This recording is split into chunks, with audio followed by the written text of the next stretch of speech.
नमस्कार, आप देख रहे हैं दैनिक रेडियो। आइए एक नजर डालते हैं सुर्खियों पर। केजरीवाल की जमानत पर हाईकोर्ट ने पलटा ट्रायल कोर्ट का फैसला। लोकसभा स्पीकर को लेकर केंद्र और विपक्ष के बीच टकराव। बॉम्बे हाईकोर्ट ने पुणे पोस्ट केस के नाबालिग आरोपी की जमानत पर दिया फैसला। पीएम मोदी ने कांग्रेस और संविधान को लेकर दिया बड़ा बयान। मध्य प्रदेश की सरकार ने मंत्रियों के इनकम टैक्स को लेकर लिया बड़ा फैसला।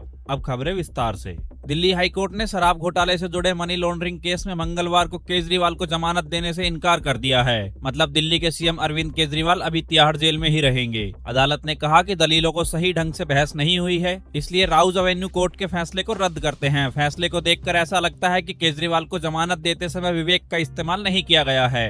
अदालत को ईडी के साथ बहस करने के लिए पर्याप्त अवसर देना चाहिए था। हाईकोर्ट ने अपने फैसले में 5 बातों पर टिप्पणियां दी हैं, जो इस प्रकार है। नंबर 1, ट्रायल कोर्ट की टिप्पणी पर विचार नहीं किया जा सकता, पूरी तरह से अनुचित है। यह दर्शाता है कि ट्रायल कोर्ट ने सामग्री पर अपना दिमाग नहीं लगाया है। नंबर 2, इस बात पर मजबूत तर्क दिया गया है कि जज ने धारा 45 पीएमएलए की दोहरी शर्त पर विचार विमर्श नहीं किया। नंबर 3, ट्रायल कोर्ट को ऐसा कोई निर्णय नहीं देना चाहिए जो हाईकोर्ट के फैसले से उल्ट हो। नंबर 4, ट्रायल कोर्ट ने धारा 70 पीएमएलए के तर्क पर भी विचार नहीं किया है। नंबर 5, कोर्ट का यह भी मानना है कि सुप्रीम कोर्ट ने केजरीवाल को लोकसभा के लिए जमानत दी थी। एक बार जब उनकी गिरफ्तारी को चुनौती देने वाली याचिका हाईकोर्ट से खारिज कर दी गई है, तो यह नहीं कहा जा सकता कि कानून का उल्लंघन करके उनकी व्यक्तिगत स्वतंत्रता पर अंकुश लगाया गया है।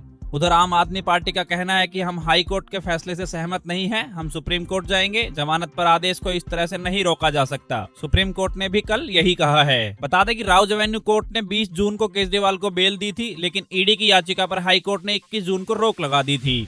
अब कल बुधवार को सुप्रीम कोर्ट में दिल्ली सीएम की जमानत याचिका पर फैसला होगा। आइए देखते हैं अगली बड़ी खबर। लोकसभा स्पीकर को लेकर सरकार और विपक्ष के बीच टकराव बढ़ गया है। एनडीए प्रत्याशी ओम बिरला के खिलाफ इंडिया गठबंधन ने अपना उम्मीदवार उतार दिया है। अब स्पीकर पद के लिए 26 जून को सुबह 11 बजे वोटिंग होगी। संसद भवन में लोकसभा अध्यक्ष पद के लिए ओम बिरला के पक्ष में एनडीए के नेताओं ने 10 सेट में नामांकन दाखिल किया है। इस दौरान भाजपा अध्यक्ष जेपी नड्डा, गृह मंत्री अमित शाह और एनडीए के अन्य नेता मौजूद थे। वहीं विपक्षी की ओर से कांग्रेस सांसद के सुरेश ने लोकसभा पद के लिए बिरला के खिलाफ 3 सेट में नामांकन दाखिल किया है। मीडिया रिपोर्ट्स के अनुसार के सुरेश की दावेदारी से टीएमसी नाराज है और पार्टी का कहना है कि प्रत्याशी तय करते वक्त उनसे चर्चा नहीं की गई है। वहीं नामांकन से पहले राहुल गांधी ने कहा, कांग्रेस अध्यक्ष के पास स्पीकर के समर्थन के लिए राजनाथ सिंह का फोन आया था, जिस पर विपक्ष ने कहा था कि हम स्पीकर को समर्थन देंगे, लेकिन विपक्ष को डिप्टी स्पीकर का पद मिलना चाहिए। इस पर राजनाथ सिंह ने दोबारा फोन करने की बात कही थी, हालांकि अब तक कॉल नहीं आया है। राजनाथ सिंह ने संसद के बाहर मीडिया से कहा कि मैंने स्पीकर पद के समर्थन के लिए कांग्रेस अध्यक्ष मल्लिकार्जुन खड़गे को 3 बार फोन पर बातचीत की है, लेकिन कांग्रेस सांसद केसी वेणुगोपाल और डीएमके टी बालू राजनाथ से मिले और डिप्टी स्पीकर पर जवाब नहीं मिलने के बाद उनके ऑफिस से लौट आए। बता दें कि राजनाथ सिंह के अलावा अमित शाह और जेपी नड्डा ने भी विपक्ष को मनाने की कोशिश की थी, लेकिन कोई फायदा नहीं हुआ। केंद्रीय मंत्री पीयूष गोयल और लल्लन सिंह ने कांग्रेस पर शर्तें रखने का आरोप लगाते हुए कहा कि सरकार डिप्टी स्पीकर के चुनाव के समय विपक्ष के मांग की चर्चा कर रही है। आइए बढ़ते हैं अगली खबर की तरफ। पुणे पोस्ट केस में बॉम्बे हाईकोर्ट ने आज 25 जून को नाबालिग आरोपी को जमानत देते हुए कोर्ट ने कहा कि नाबालिग को तुरंत बाल सुधार गृह से रिहा किया जाए। कोर्ट ने कहा कि हमें आरोपी के साथ वैसा ही पेश आना होगा जैसा हम कानून उल्लंघन करने वाले किसी और बच्चे के साथ पेश आते हैं, फिर चाहे अपराध कितना भी गंभीर क्यों न हो। जानकारी के लिए बता दें कि नाबालिग आरोपी ने 18-19 मई की रात पुणे के कल्याणी नगर इलाके में आईटी सेक्टर में काम करने वाले बाइक सवार युवक और युवती को टक्कर मारी थी, जिससे दोनों की मौत हो गई। घटना के समय आरोपी नशे में था। वह 200 किलोमीटर प्रति घंटा की रफ्तार से पोर्स स्पोर्ट कार चला रहा था। इसके चलते उसे 22 मई को बाल सुधार गृह भेजा गया था।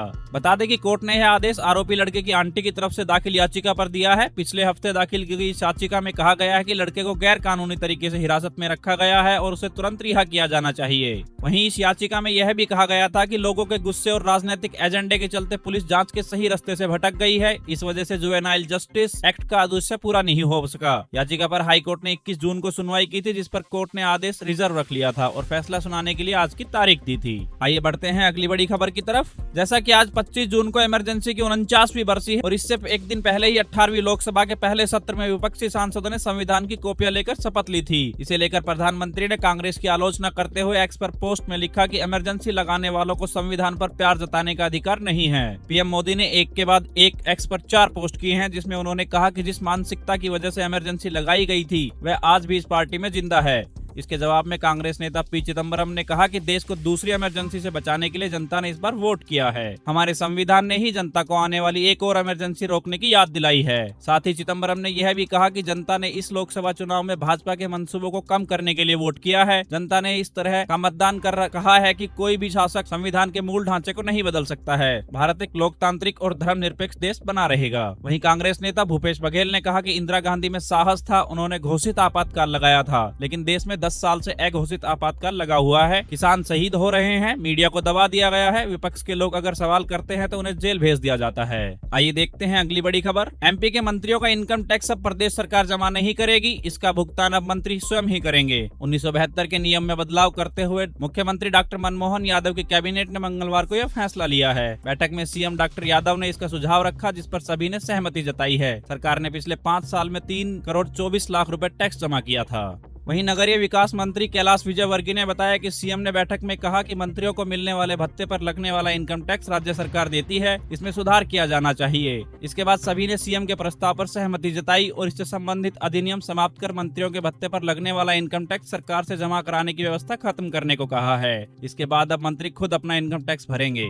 मंत्री विजयवर्गीय ने कहा कि जेल सुधार में कई सुविधाएं बढ़ाई जाएंगी और कैदियों को रोजगार से जोड़ा जाएगा। इस दिशा में भी सरकार जल्द ही विधानसभा में विधेयक लाएगी। वहीं आज हुई कैबिनेट की बैठक में कुछ और फैसले भी लिए गए हैं जो निम्न प्रकार से हैं, जैसे कि सैनिक स्कूलों में स्कॉलरशिप मिलती है। कई बार चयन में एमपी के विद्यार्थी एमपी से बाहर प्रवेश पाते हैं। सरकार ने तय किया है कि एमपी के चयनित विद्यार्थी जो एमपी से बाहर पढ़ रहे हैं उन्हें भी एमपी सरकार स्कॉलरशिप देगी। वहीं भारतीय खेल प्राधिकरण भोपाल को 100 एकड़ जमीन पहले से थी। प्राधिकरण को 1 एकड़ जमीन की और जरूरत थी, जिसे देने के लिए मंजूरी कैबिनेट ने दे दी है। वहीं एक और बड़ा फैसला लिया गया, जिसमें मंत्री ने बताया कि अब तक प्रदेश में रेल में जितनी परियोजनाएं बनती थी उनकी मॉनिटरिंग अब लोक निर्माण विभाग करेगा। यह विभाग समन्वय काम करेगा, पहले यह मॉनिटरिंग परिवहन विभाग करता था।